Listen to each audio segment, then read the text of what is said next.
E a gente começa agora mais uma edição do Ponto de Encontro. No programa de hoje a gente vai falar sobre o filme Casablanca, dirigido por Michael Curtiz. Ângelo, e para começar aí a nossa conversa aí a respeito do Casablanca, né, é interessante que esses filmes clássicos, eles, como todas as obras clássicas, aliás, né, elas fazem a gente perceber nuances diferentes cada vez que a gente relê ou assiste novamente, né? E assistindo o Casablanca aí para essa nossa conversa, né? O Casablanca aqui, para quem acompanha vários vídeos aí da Centopeia, os podcasts, sabe que é o meu filme favorito, né? Meu filme predileto de todos os tempos. E revendo aí mais uma vez Casablanca para esse nosso encontro, uma coisa que me chamou a atenção, que não me chamou das outras vezes, é a questão dos refugiados, né? O filme começa exatamente com a questão dos refugiados, né? Claro que o contexto do filme é o contexto da Segunda Guerra, né? Então, os refugiados estão saindo ali dos países que acabaram sendo invadidos ali pela Alemanha, mas essa questão dos refugiados talvez aí nos faz ter uma sensação um pouco meio triste de que são problemas que existem desde antes, né, da Segunda Guerra, né, existiram na Segunda Guerra e permanecem existidos ainda hoje, né, a gente vivendo aí esse conflito aí da Rússia com a Ucrânia, né. Então eu acho interessante assim que revisitar essas obras clássicas permite que a gente tenha um entendimento diferente dessas obras, né? Casablanca, que é um filme lançado em 1942 e que se passa em setembro de 1941, né? O personagem do Humphrey Bogart, o Rick Blaine, fala isso, né? Se é determinado horas aqui em setembro de 1941 em Casablanca, que horas seriam em Nova York, né? Já que ele é um nova-iorquino, né? Sam. Sim, patrão. Se é setembro de 1941 em Casablanca, que horas são em Nova York? Meu relógio parou. E é interessante, então, ver assim, esses contextos da época e ver como essas questões na Europa ainda se mantêm permanentes, né? Infelizmente, os dramas do século XX ainda são praticamente os mesmos do século XXI, né? Talvez seja um início interessante perceber que Casablanca começa tratando justamente desse tema, que é um tema não resolvido ainda hoje. Ele é um filme muito, embora ele se passe, né, durante a Segunda Guerra e tal, mas ele é um filme muito sobre a não guerra, né, sobre a parte que da vida humana, parte do mundo, o país e tudo onde ele não está tendo a guerra, né, e o quanto a própria guerra, mesmo assim, influencia e tem consequências nesse lugar, né? Tanto que mesmo eles falam um pouco, né? Eles falam alguma coisa da Paris invadida e tal, mas falam mais de Lisboa, falam mais da própria Casablanca ou do norte da África, ali, dos lugares onde a guerra está influenciando, né? Enfim, ainda está sofrendo com a guerra, mas não onde a guerra está se desenvolvendo em si, né? E é bem interessante, né? Porque o filme ele é todo meio, na verdade, esse é um tema que percorre o filme inteiro, assim, né? Essa posição frente à guerra, como assim, a guerra está acontecendo, a gente tem que lidar com isso, mas não a participação da guerra em si, né? Tanto que o Vitor Laszlo, lá, que é o grande herói, não do filme, mas que passa no filme, né? Ele não é um herói de guerra propriamente dito, né? Ele é mais um cara da resistência e tal, ele não tá lá com o exército, né? Então, uma das coisas que eu achei interessante, que também me chamou bastante atenção, revendo agora o Casablanca, é isso, assim, quanto é um filme sobre a não guerra, né? Sobre a sombra da guerra, ou a influência, ou então as barbas, as franjas da guerra, né? Mais do que a guerra em si, né? E isso é interessante, porque filmes sobre guerra tem vários, né? Talvez Casablanca também seja importante por trilhar esse caminho um pouco diferente do normal. Casablanca ele é um filme que ele trata da guerra, mas ele não trata das cenas de guerra, né? Não tem cenas de guerra no filme. Até, na verdade, tem algumas nuances ali, quando ele tem o flashback ali, que ele lembra da Paris invadida, né? Da guerra na Europa, e daí mostra ali, até são imagens de arquivo, muito provavelmente, né? Daqueles documentários que se exibiam nos cinemas na época, dos soldados alemães marchando, mas não de conflitos, né? Não tem cenas dos conflitos, né? Como vários filmes durante e depois da guerra mostravam essas cenas de conflitos, né? E é interessante também que nesse sentido do viés que se dá ao filme, a gente até já conversou isso num programa geral, até antes da existência da Centopeia TV, né? E naquela época a gente discutiu que ele é um filme, até foi uma colocação que tu tinha feito na época, que era um filme do fronte ocidental, né? A visão, principalmente da América, da Europa, a respeito da guerra, né? Que se fosse o fronte, que se mostrasse o fronte oriental ali, com a participação da Rússia, seria outra história, com outros personagens, com outros heróis, né? Naquele momento. E nesse sentido, o Casablanca se mostra, na verdade, mais do que um filme sobre a guerra, também mais um filme sobre o fronte ocidental da guerra, né? Porque tu não tem, por exemplo, muita participação dos russos, assim. Não por acaso, como a gente está muito mais próximo politicamente, ideologicamente, vai ficar muito mais próximo ainda depois. Culturalmente falando, inclusive, né? Na parte do cinema ser tão presente, cinema americano ser tão presente nosso. Como a gente está nesse sentido mais próximo dos Estados Unidos, a gente tem essa narrativa que talvez se tu for perguntar para um ucraniano ou para um iugoslavo, seja um pouco diferente, né? Mas é interessante daí, que é justamente logo em seguida que mostra essa fuga ali dos refugiados tentando ir, que a ideia é que os refugiados eles saiam dali da muvuca ali da guerra na Europa e vão para Casablanca, de Casablanca vão para Lisboa, né? São rotas alternativas, por causa que está tudo complicado, principalmente na França, né? Está tudo complicado lá, que a França já foi invadida pela Alemanha, né, nesse momento.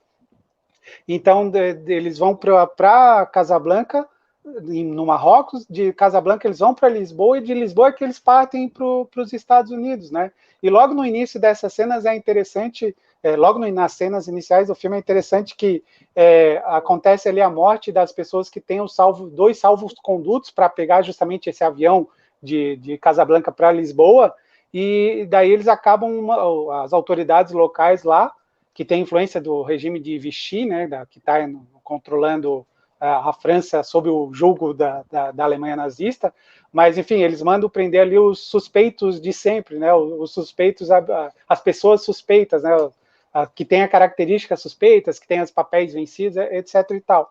E logo quando termina essa monte de prisão, eles entram ali na delegacia, e na delegacia ali tem os dizeres da Revolução Francesa, né, Liberté, Égalité e Fraternité, né, liberdade, igualdade e fraternidade. E logo, mas é interessante que a câmera filma esses dizeres, e quando ela abaixa, mostra o pessoal preso entrando, assim, né, que é uma grande piada, né, a respeito desses dizeres e para a cena que está sendo mostrado, né. Eu acho interessante que esse viés ocidental seja, de alguma forma, também um viés autocrítico, né? Não é uma história bonita para o lado ocidental. Não é à toa também que o personagem principal, que é a representação ali do Novo Mundo, da América, né? Da Terra da Liberdade, é um personagem que o filme inteiro se mostra, ou pelo menos não inteiro, mas boa parte do filme se mostra um cínico, um desiludido, ainda que contradizendo as ações dele durante todo o filme, né? Tanto as ações do passado quanto as ações durante o filme, fica ali numa certa contradição, né? Mas eu acho que esse viés ocidental, ele tem um pouco de autocrítica, ainda que seja claramente um viés pró-ocidente, com os valores ocidentais, né?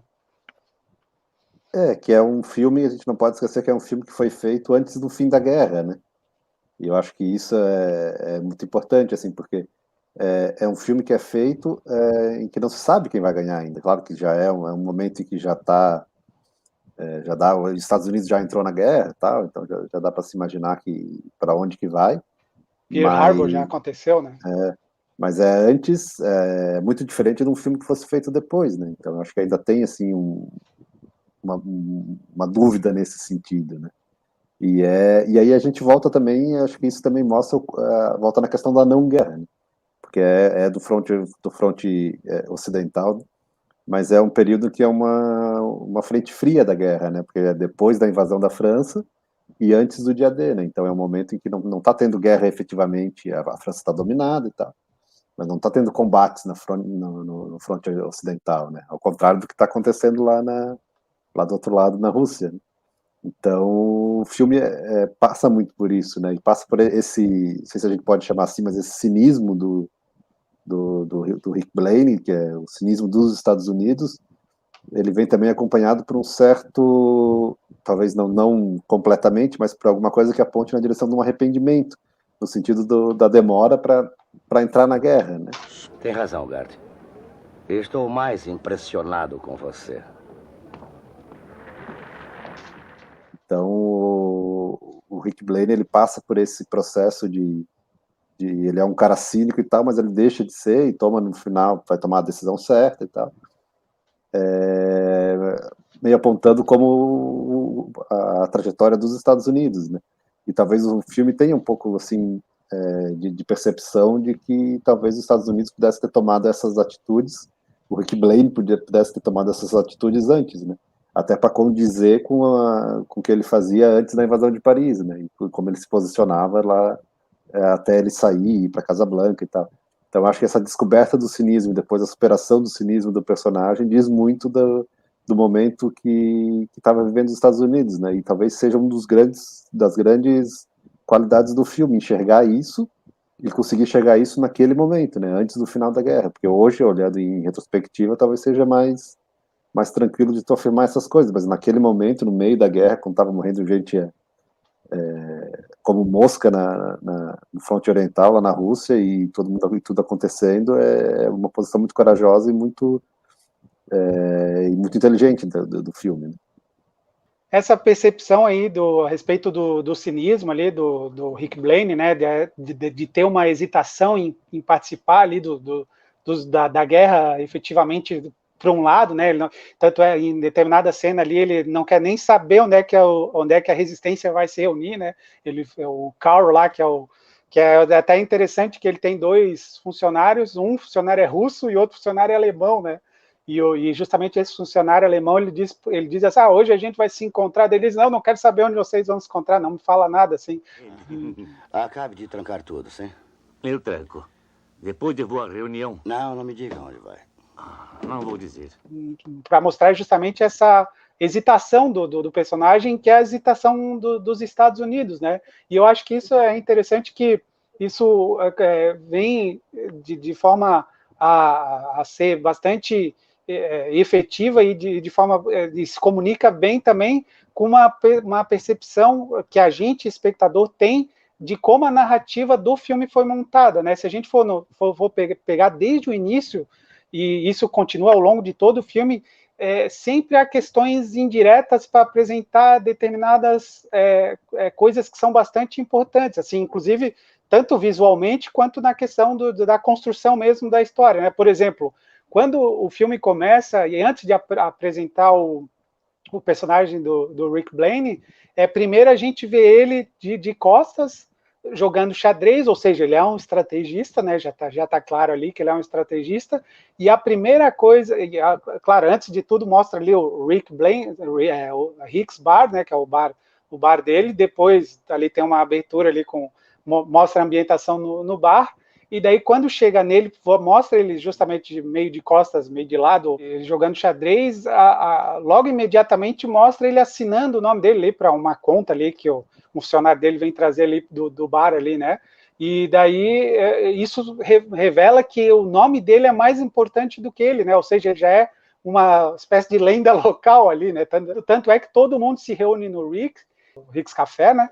E até inclusive o dono ali, que é uma espécie de meio capitalista, contrabandista da história, ele que também tem um bar, né? O Blue Parrot, né? O papagaio azul, ele também vai lá à noite, ele vai no bar do Rick, né? Então tem essas narrativas indiretas, que é mais ou menos como os Estados Unidos também chega na guerra de forma indireta, né? Fica lá hesitando, lá o Roosevelt fica hesitando até que chegue, até que ele decida mesmo entrar na guerra, principalmente por causa de Pearl Harbor, né? Outra nuancezinha também que é bacana nesse sentido é que toda a história ali gira em função da relação amorosa do Rick com a Ilsa, né? Da personagem da Ingrid Bergman, né? Isso que desencadeia toda a história do filme, né? E é interessante que quando a Ilsa chega no Rick's Café com o marido dela, né? O Victor Laszlo, quem primeiro vê também ela é o Sam, não é o Rick.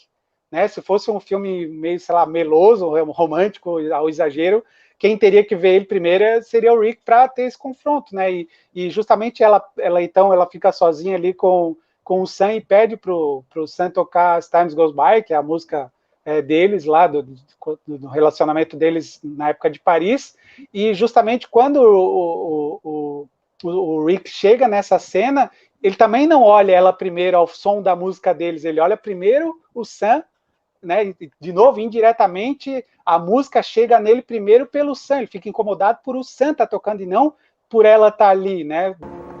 No matter what the future brings, as time goes. Sam, eu disse pra você nunca mais tocar.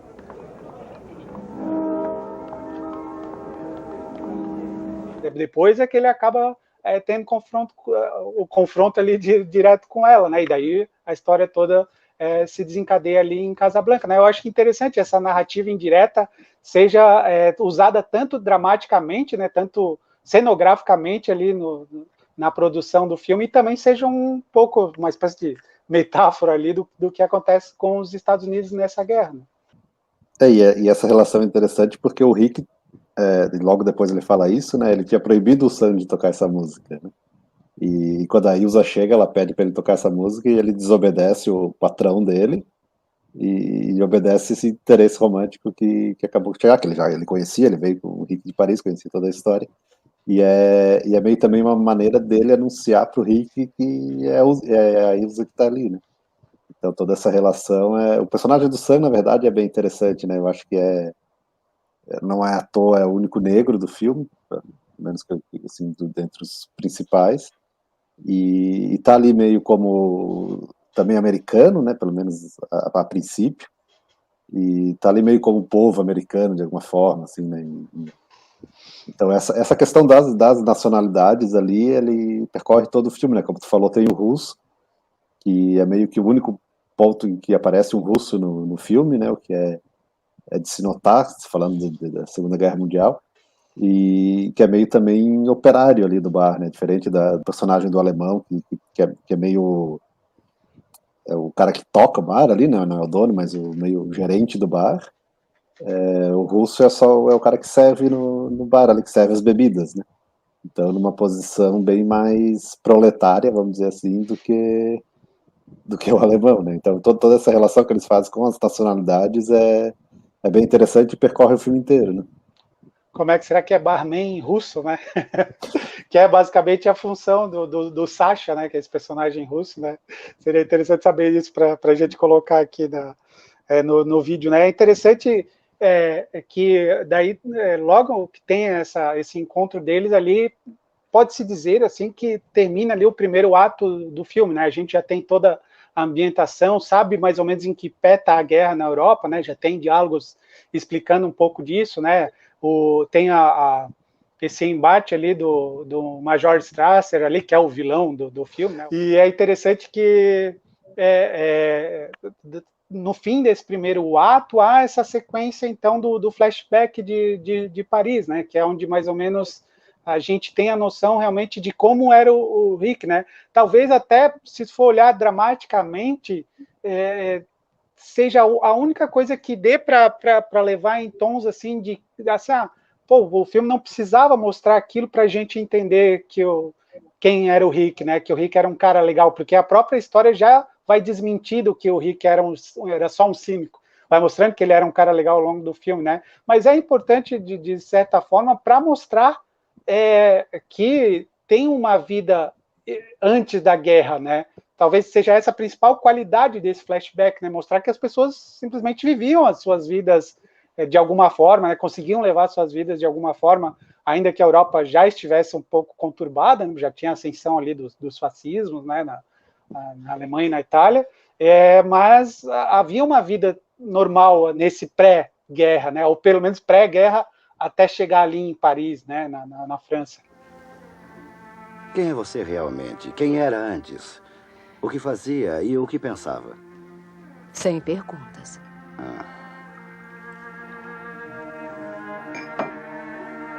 Pensando sempre em você. quando o exército está chegando em Paris, o Rick, ele se encontra com a Ilsa ali num bar, né? E já tem ali, nessa cena do bar, tem uma pessoa ali lendo o jornal que provavelmente já é um espião, né? Dá para se inferir que ele já está sendo espionado. E ele mesmo diz, né? Eu já estou na lista negra dos nazistas, né? Então, assim, a gente já sabe ali que ele realmente é um cara que tomou lado a vida inteira e ele sempre, vamos dizer assim, lutou pelo lado dos mais fracos, né? Inclusive até o Vítor Lázaro fala para ele, você lutou contra os fascistas na Espanha, né? Meus amigos da resistência me disseram que tem um grande passado. Levou armas para a Etiópia, lutou contra os fascistas na Espanha. E daí? Não é estranho que sempre esteja lutando por um pobre diabo? Você sempre foi para o lado mais fraco e normalmente o lado que perdeu, né? Ele diz, mas eu fui bem pago nas duas vezes, né? Em todas as vezes, assim, meio que ele querendo se iludir, né? E, inclusive até o próprio Lázaro fala para ele em determinado momento, assim, sabe o que você me parece? Você me parece uma pessoa que quer se convencer de que não acredita naquilo que realmente acredita, né? Fica se auto-enganando de que não é um participante ali da guerra.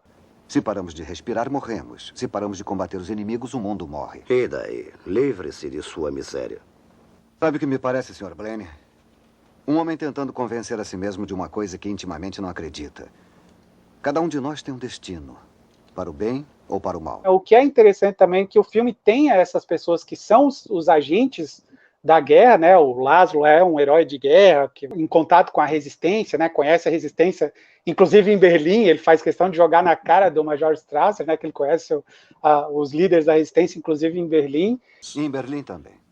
Em Berlim também. Se me fornecer seus nomes e seus paradeiros, terá o seu visto de manhã. E a honra de ter servido o Terceiro Reich. Eu passei um ano num campo de concentração alemão. É honra bastante para a vida toda.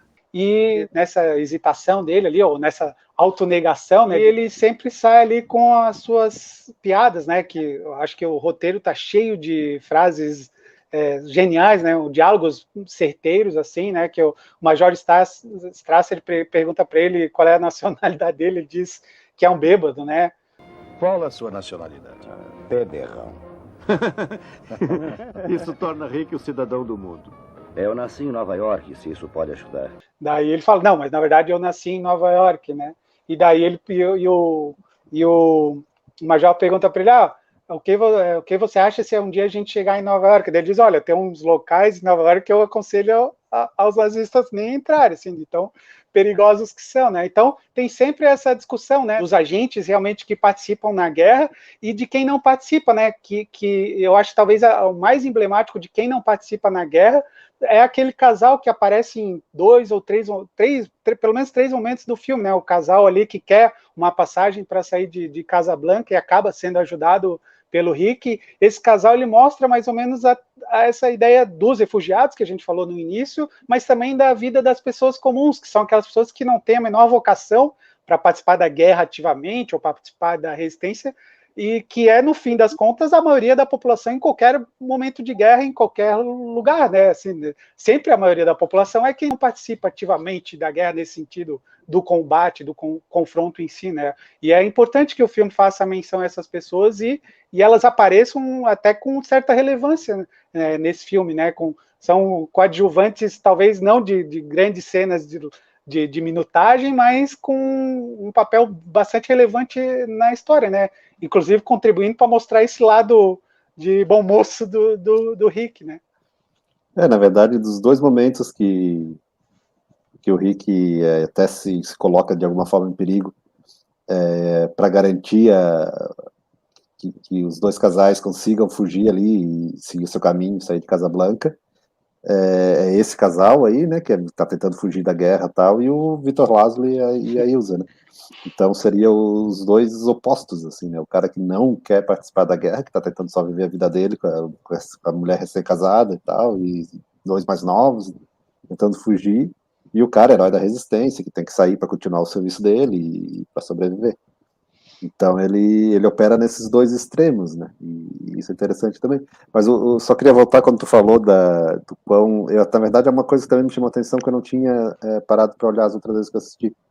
mas o quão esses diálogos ligeiros, assim, né, o tempo todo, é um filme muito rápido nesse sentido, né, as conversas são sempre aceleradas, e é interessante que muita gente vai, provavelmente tu, mas muita gente vai me odiar, mas me lembrou muito Gilmore Girls, né. Casablanca? Nope. You have never seen Casablanca? Are you kidding? Just get anything, please. Como faz esse diálogo de falar rápido e tem as piadas, mas não para, agora vão contar uma piada, né? É tudo dentro e como isso fecha bem, como esse diálogo fecha bem com o ritmo do filme, né?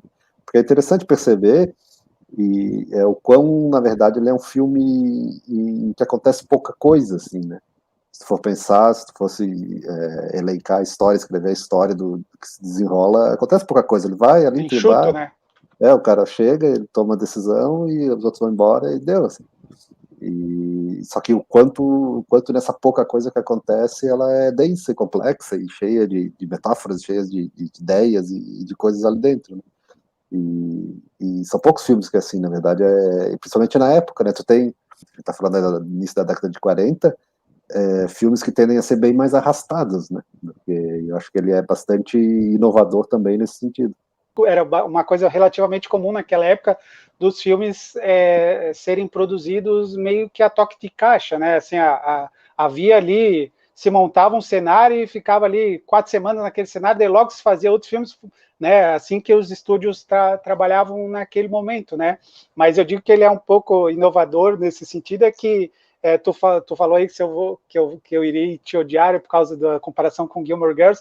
Não posso te odiar porque eu, na verdade, nunca assisti Gilmore Girls, então não tenho referência para comparar, né, ou para dizer que tu tá errado ou não, mas é interessante, eu até tô aqui, tá na minha frente aqui, eu tenho a versão que eu mesmo imprimi, na verdade foi meu irmão que me imprimiu, me deu de presente de aniversário, do roteiro do filme, né, e o roteiro do filme, ele foi baseado numa peça de teatro.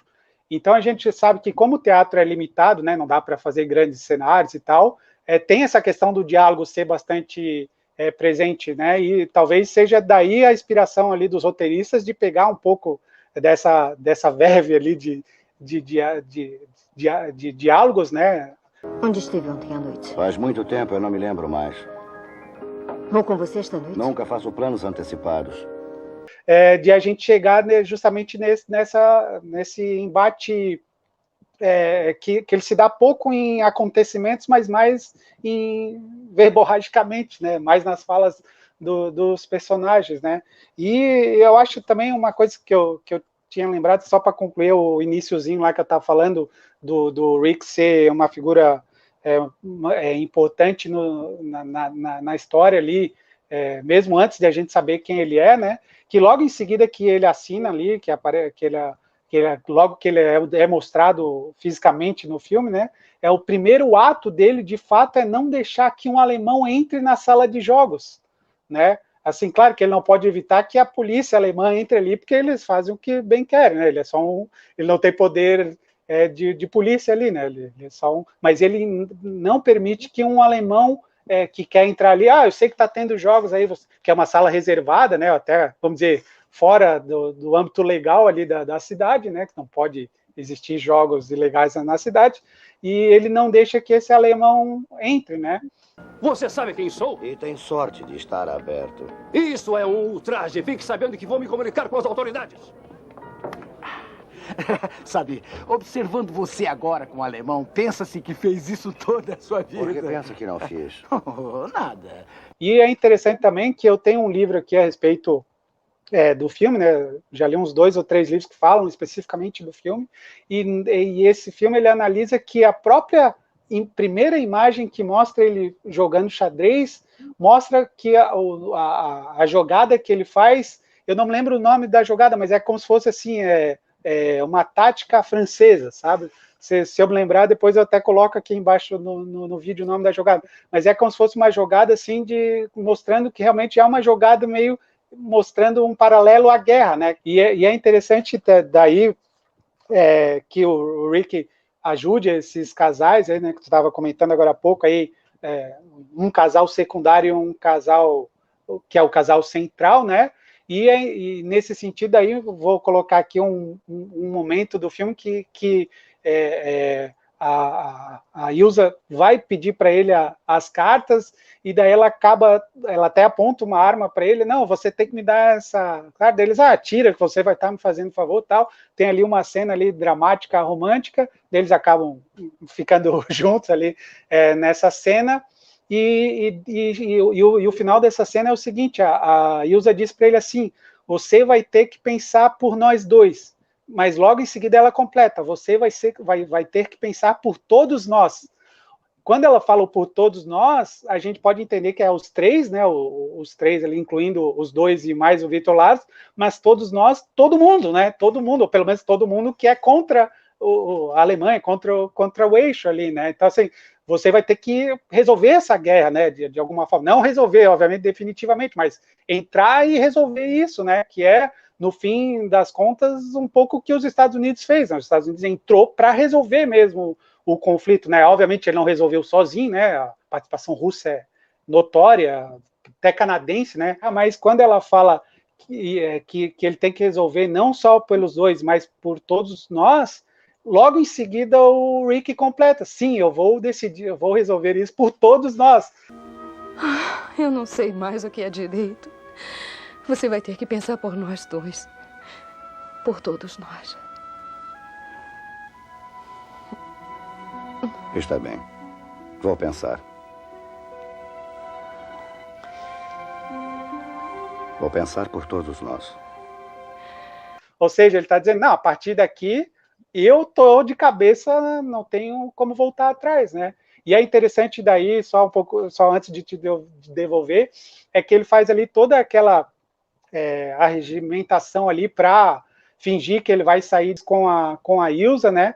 Daí ele vai lá conversar com o capitão, vamos fazer um flag aqui, você pega o Victor Lazo e deixa eu fugir com a Ilsa.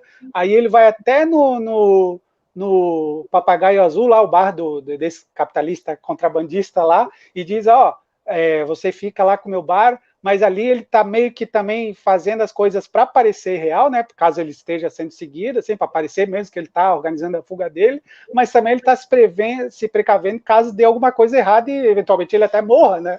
No desenrolar dos acontecimentos ali. Então ele já vai lá cuidar do Sam, que a preocupação principal dele é os funcionários e principalmente o Sam, que é o grande amigo dele já desde tempos atrás, né? Então é legal mesmo, né? Assim, de ver como vai se desenvolvendo esse personagem do Rick. O Rick, ele é realmente a figura-chave de toda a história, né? Assim, ainda que seja um filme de um casal romântico, mas é o Rick realmente que faz todo o ciclo se fechar, né? Não é à toa que o filme começa com o avião do Major Strasser chegando e termina com o avião da Ilsa e do Victor Lazo partindo, né? Assim, há um ciclo ali bem claro, delimitado, que precisa ser fechado e que vai ser fechado com o Rick e com a participação dos Estados Unidos na guerra. A gente também não pode esquecer que é um filme americano, né? Feito sob o ponto de vista americano, né? Então tem já naquele momento, embora isso vá se consolidar e, enfim, se aprofundar ainda mais depois, e principalmente nos anos depois da guerra, né? Tem esse posicionamento de que são os Estados Unidos quem resolve, né? Quem ganha a guerra, assim, pelo menos tentar fazer crer, embora por qualquer métrica que tu tenha, como tu falou, se teria muito mais participação russa do que americana, né? Até pela quantidade de mortos, enfim, pela quantidade de batalhas, e não só de mortos do seu país que morreu, mas também de alemães mortos nos frontes. Inclusive a chegada em Berlim, né? Porque a chegada em Berlim é pelos russos, não é pelos americanos. Só que ali também é interessante porque é um filme que é antes da Guerra Fria, né? Então a gente ainda não tem estabelecido que a guerra seguinte é Rússia e Estados Unidos, né? E o mundo a partir dali vai se orientar em torno disso. Ali a gente ainda tem, né, a participação inglesa e a participação francesa, principalmente no caso do filme, já que é em Casablanca e tal, como muito importante, né? E é uma coisa que nesse sentido ele é um filme pré-guerra ainda, né? Ele é um filme que está trabalhando com o mundo que a gente tem antes da Segunda Guerra, e não com o mundo que a gente vai ter logo depois. E que é interessante, né? Porque é difícil a gente pensar hoje num filme sobre um filme que basicamente é sobre a participação americana na Segunda Guerra, que fala então um pouco da Rússia, né? Então, um pouco da União Soviética e do quanto o pós-guerra vai ser em torno dessa relação, né? Todas as questões depois da Segunda Guerra seja em torno dessa relação. Então ele de certa forma, e como tu falou, a gente já conversou sobre esse filme em outro programa antes da Santapé, e que a gente também apontou nesse sentido, né? Que ele, de certa forma, ele é o último filme do mundo que veio antes e o primeiro do mundo que vem depois, né? Eu até falo naquela ocasião que ele é o último filme antigo e o primeiro filme novo, né? Então ele acaba sendo uma lembrança de um outro mundo, assim, porque ele ao mesmo tempo é o último filme, a gente pode chamar antigo, e ao mesmo tempo o primeiro dos novos filmes, assim, porque ele já não carrega essa carga, né? É uma falsa ilusão por exemplo, de dizer que é uma história romântica. Ali a questão é muito maior, assim, o romantismo que caracterizava os filmes anteriores se perde, passa a ser uma metáfora ou uma maneira de falar de assuntos muito mais profundos. E talvez seja uma das chaves para compreender porque que ele alcança a importância que tem, né? Ele consegue, de certa forma, avançar, né? Criar uma coisa nova e partir para uma discussão e para uma forma de chegar ao mundo que ninguém estava fazendo naquele momento, né? E ele é muito especial, muito interessante também por causa disso. Por ele ser um fim e um início, né? Como tu falou aí agora há pouco, também lembro que a gente falou na época que era um fim de uma certa ingenuidade, né? Que ainda existia, se é que ainda existia no mundo, né? Porque, afinal, a Segunda Guerra nada mais é do que, além de tudo que ela é também o desdobramento da Primeira Guerra, né? Então, assim, a ingenuidade ali da Belle Époque já tinha ficado no passado desde 1914, né? E logo em seguida, ainda, para piorar, ainda tem a gripe espanhola, né? Terminada a Primeira Guerra, aí tem os malucos dos anos 20, né? Onde há uma certa efervescência ali, mas logo em seguida, ou meio que concomitante a isso, a ascensão dos fascismos na Europa, né? O nazismo na Alemanha, Mussolini na Itália e tudo mais que vai acabar culminando mesmo na Segunda Guerra, né? E uma coisa que seja o início naquele momento, pelo menos metaforicamente, né? O filme é bem, dá para a gente ter bastante metáforas ali do século XX no filme, porque ele é uma, como tu falou, ele é uma trama bem enxuta, né? Bem resumida, assim. Nesse sentido, ele talvez até alguma referência ali com Romeu e Julieta do Shakespeare, né, que é uma trama condensada, né? Só uma digressão aqui, que Romeu e Julieta originalmente era uma história conhecida, se passava ao longo de vários meses, ou pelo menos semanas, assim, tal, e o Shakespeare é que condensa a história ali em 3 dias, né? E o Casablanca também é uma história condensada em 2 ou 3 dias, ali, bem pouca coisa ali, que se dá a todos os acontecimentos, né? Mas, enfim, uma coisa que é uma metáfora também para o mundo que virá depois é o fato de ser um filme extremamente globalizado, né? Como a gente já falou, tem os personagens ali de vários países, tem uma cantora que canta ali uma música em espanhol, né? E fueron besos, dulces caricias, después locura de la pasión. Amame, besame con amor. E o Vitor Lazo é da Tchecoslováquia, a Ilza, não me lembro agora o país exatamente dela, mas eu acho que ela é sueca no filme também, a própria Ingrid Bergman é sueca, se eu não me engano a personagem também é sueca, mas ela é um desses países norte da Europa ali, ou países nórdicos, não lembro exatamente, e tem ali uma das namoradas ali possíveis do Rick é uma francesa, né, e tal, e justamente talvez uma das cenas que para mim, pelo menos é a cena mais icônica do filme, é quando os alemães estão ali cantando o que eu imagino ser o hino da Alemanha nazista naquele momento, né, eles estão ali cantando ali no bar do Rick, justamente no momento que o Laszlo está querendo comprar as cartas ali para sair de Casablanca com o Rick, né? E daí, justamente o Laszlo escuta, o Vitor Laszlo escuta esses alemães cantando e ele desce, eles estão lá no escritório, no primeiro andar, ele desce ali pro salão do bar e pede para a banda tocar a Marselhesa. E, de novo, o Rick não se furta a participar, ele faz assim para a banda, porque a banda olha para ele, já tocamos ou não tocamos? Afinal, tu que paga a gente, né? Aí ele diz, não, pode tocar. Daí eles cantam a Marselhesa e a Marselhesa supera essa música dos alemães, porque, obviamente, tem muito mais pessoas da França ou pró-França, né? Não necessariamente da França ali. E é interessante que quem puxa isso, quem puxa a Marselhesa, que é talvez o hino mais reconhecido mundialmente, né? Até então, né? Talvez depois venha a ser o hino americano, mas até então é a Marselhesa, o grande hino que é reconhecido no mundo todo.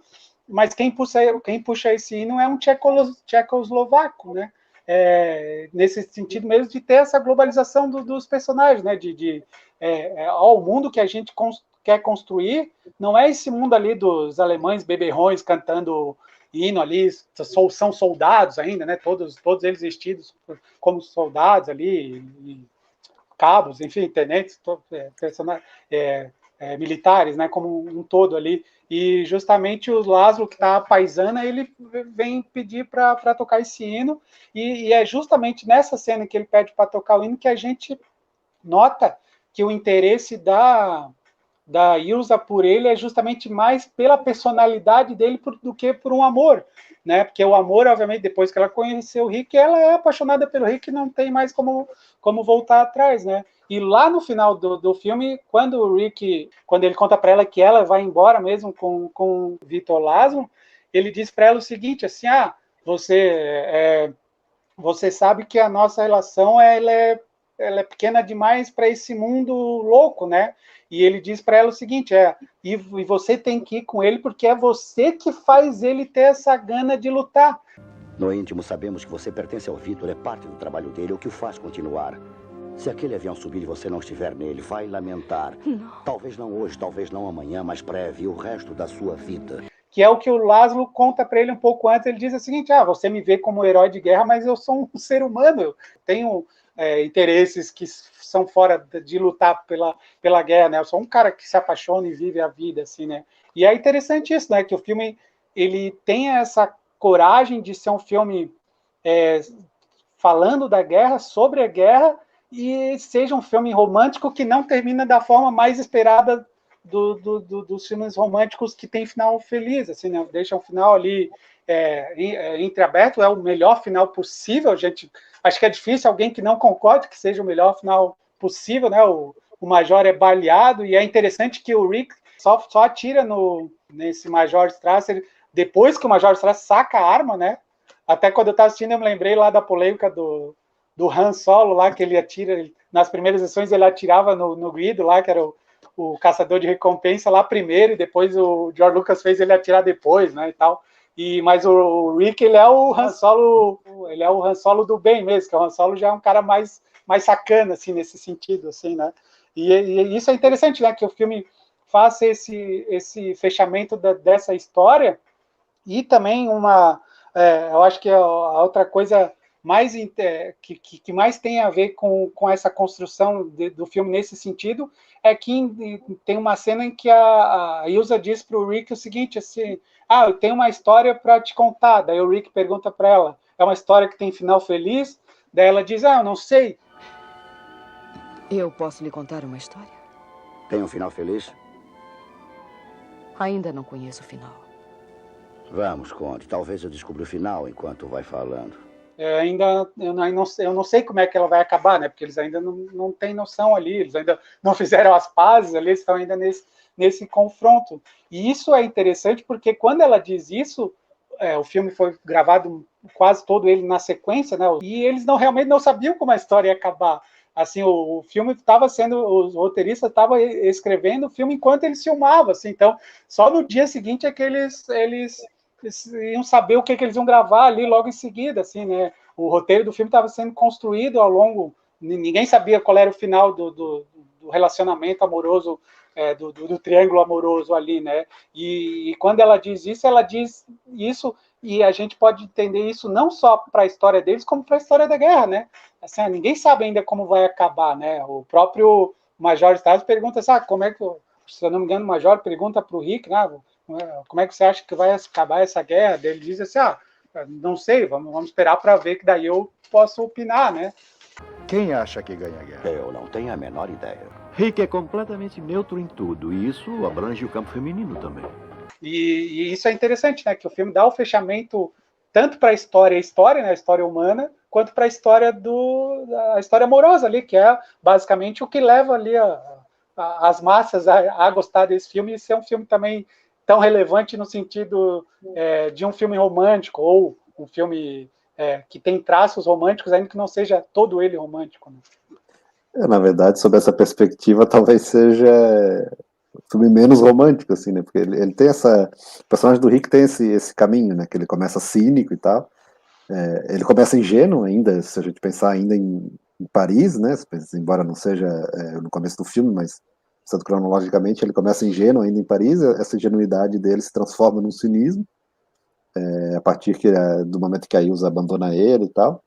E depois que ele vai entender tudo o que aconteceu, ele acaba se tornando um herói, né? Numa história de sacrifício, né? Ele se sacrifica por um bem maior nesse sentido, né? E é interessante o quanto isso, o tamanho que isso toma, né? Porque ele se sacrifica abrindo mão da Ilsa e tudo mais. A Ilsa se sacrifica porque ela já disse que ela ama realmente o Rick, mas enfim, a gente pressupõe que ela continue a vida casada com o Victor Laszlo, né? Tudo isso para criar as condições que essa resistência a Alemanha nazista se mantenha, né? Porque não é à toa que a Marseillaise que é tocada na cena, né?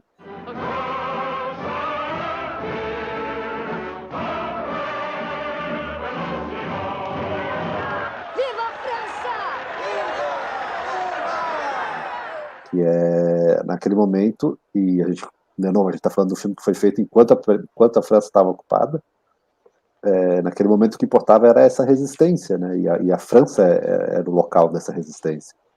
Então é muito diferente do que se tocasse, por exemplo, o hino dos Estados Unidos, né? Porque não tinha essa posição. Então naquele momento todo mundo se junta em torno da Marselhesa e mostra para os alemães, para os oficiais alemães que estão ali, que eles só têm alguma relevância porque tem as armas, enfim, estão dominando aquilo ali, mas não, na verdade eles não têm importância nenhuma, né? E que em algum momento isso vai vir à tona e essa situação vai se estabilizar e eles não vão mais ter aquele poder que eles têm, né?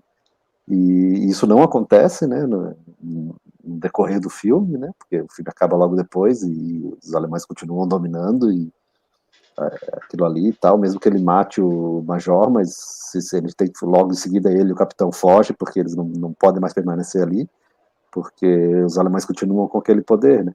E não é à toa também, isso também é interessante, que o quão o filme se chama Casablanca por um motivo, né? Mas o quão a história é fechada em Casablanca, né? Porque mesmo um pouco que aparece de Paris é só em flashback e tal, e sempre que se fala de coisas acontecendo fora de Casablanca, eles só comentam, né? Não aparece, né? E no final os dois caminham em direção ao nevoeiro e para fora de Casablanca, onde para o filme não existe nada, né? Ele sai de cena e Casablanca continua ali. Então eu acho que cada vez, como a gente conversando aqui, isso mostra muito o quanto esse filme acertou em reconhecer as coisas que estavam acontecendo, né? Antes que acontecessem, a gente vai ter, mas olhando hoje já em retrospectiva e tal, o quanto quem escreveu, quem filmou e as pessoas que fizeram esse filme leram de forma correta a situação que estava se desenrolando ali. Tem até um filme que, se eu não me engano, está na Netflix, que conta a história sob a ótica do Michael Curtiz, que é o diretor do filme, né, que mostra ali um pouco dos bastidores. E esse filme ele mostra ali tão complicado que foi fazer esse filme naquele momento, né? Como eu falei, ele foi um filme feito a toque de caixa, né? Não, naquela época não se tinha noção de que se estava produzindo um clássico do cinema, era mais um filme corriqueiro ali para os estúdios ali hollywoodianos, né? Ali estava ali na sequência, vamos fazer essa história aqui, vamos, é uma história de Segunda Guerra, beleza, tal. Mas ali nessa versão desse filme ele já tem uma perspectiva de assim, não, a gente tem que fazer um filme para motivar as nossas tropas, motivar a América, né, para respeito da guerra, assim, né? We are shooting history now, not a film. É interessante que assim, essa cena artística, ela tem essa vontade de participar da guerra, talvez até antes do governo se decidir entrar na guerra mesmo. A gente pode lembrar até do próprio Capitão América, né? Que é a primeira revista do Capitão América, ele dando um soco ali no Hitler. E também naquele momento os Estados Unidos ainda não tinham entrado na guerra quando sai essa revista, se não me falha a memória, essa revista pouco antes dos Estados Unidos entrar na guerra, né? E nesse sentido aí, para a gente dar o fechamento aí de que o filme, como tu falou, o filme acertou aí em apontar caminhos, não só inclusive no fato de que o fronte ocidental venceu de fato, né? Que logo no final do filme mesmo, nas últimas cenas do filme ali no aeroporto, o Victor Laszlo diz pro Rick, né, assim, que bom que você voltou à luta, né, e eu sei que agora o nosso lado vai vencer. É um prazer voltar a lutar. E sei que desta vez nosso lado vencerá. E logo na sequência dessa cena, daí tem ali esse duelo ali que o Rick mata uma Major Strasser, daí o Capitão Renault fala a frase famosa, né, uma das mais famosas do filme, que é prenda os suspeitos de sempre, né, uso aos suspectos, né. Prendam os suspeitos de sempre. Sim, senhor capitão. Que até vai ter referência depois no outro filme lá do Bryan Singer e tal. E daí, logo em seguida, o Claude Rains, né, que é o Capitão Renault, ele é sempre ele é o pior personagem da história, porque ele é aquele que ele diz, eu vou conforme o vento, né? Capitão, o senhor tem certeza de que lado está? Eu não tenho convicções, se é o que se refere. Vou com o vento. E o vento predominante vem de Vichy. Ele é assim, vamos dizer assim, a corrupção encarnada ali no filme, né? E é interessante que ele vai beber uma água lá, que não sei se é um champanhe ou se é só uma água mesmo lá, porque o nome é água de Vichy, ou water, não me lembro se está escrito em inglês ou em francês, e ele vai beber, e quando ele nota que está escrito água de Vichy, ele joga aquilo na lata do lixo, né? Assim, eu não quero fazer parte desse governo de Vichy, ou de qualquer coisa que tenha a ver com o Vichy. E é legal isso, né? Porque, assim, no fim das contas, o personagem que era o mais corrupto de todos acaba tendo que assumir um lado pelo desenrolar das coisas, né? Talvez, obviamente, aquilo não quer dizer que ele se tornou, obviamente, um santo a partir dali, muito pelo contrário, mostra que ele, de novo, foi conforme a maré, né?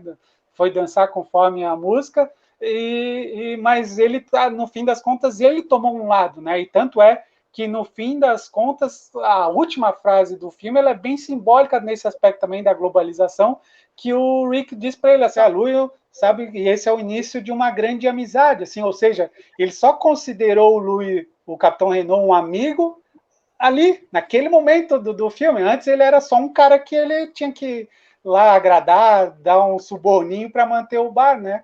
E é legal isso, né? Que essa frase final ali, que é uma frase bastante, talvez das mais conhecidas aí do filme, se não a mais conhecida, depois da falsa frase, que é toque de novo, Sam, né?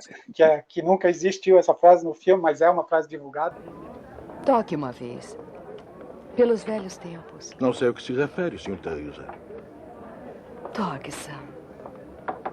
Toque as time goes by. Não me lembro, senhorita Ilsa. Mas é interessante, então, para concluir, que essa frase, esse é o início de uma grande amizade, mostra isso, né? Assim, agora todos nós que somos contra a guerra, estamos juntos, independente do que aconteceu no passado, né? Apoiou, não apoiou. O fato é que agora a gente tem um adversário comum e a gente vai batalhar por isso, independente do que vier a acontecer pela frente. Tanto é que, na verdade, pouco interessa o que acontece com os personagens dali em diante, né? Tem até eu não me lembro a época, mas foi lançado um livro que é a história, vamos dizer assim, oficial do que acontece com esses personagens. Antes, depois, eu ainda não li esse livro, até tenho medo de ler um pouco esse livro, mas mostra assim, o que aconteceu logo em seguida, né?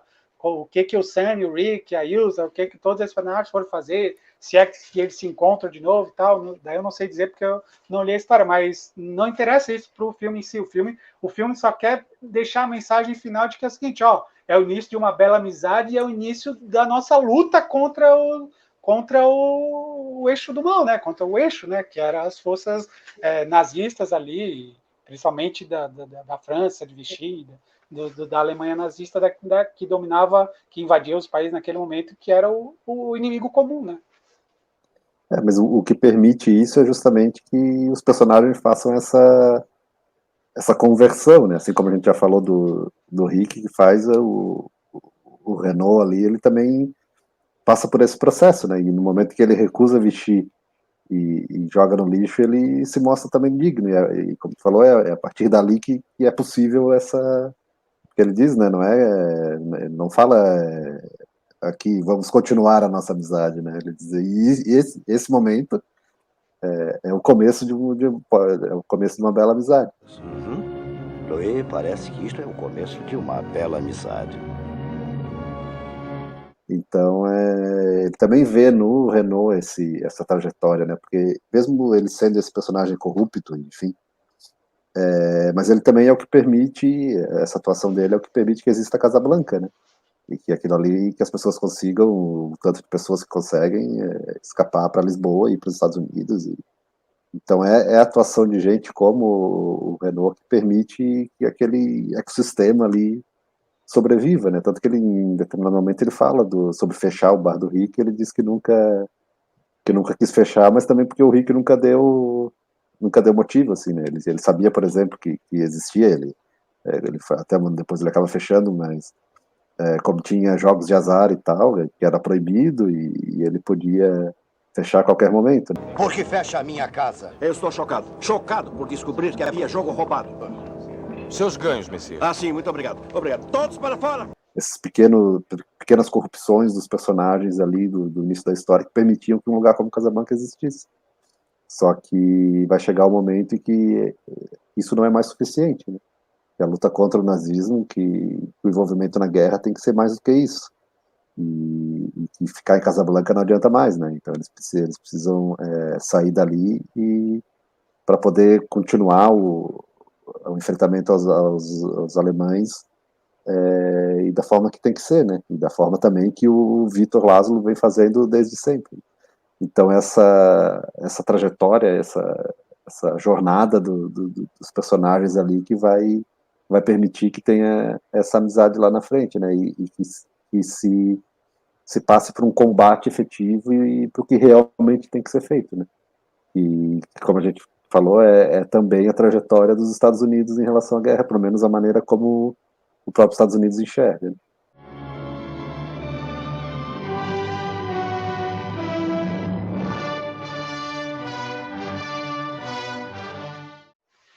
É isso aí, então a gente fica por aqui e volta no próximo ponto de encontro. Até mais.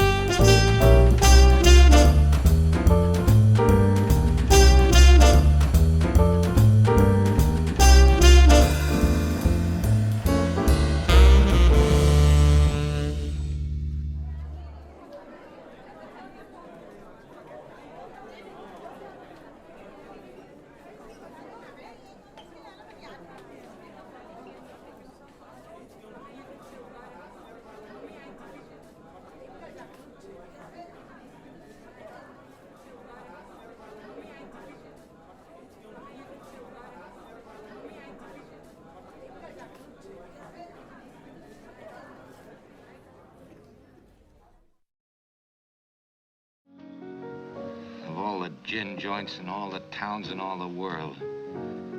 She walks into mine.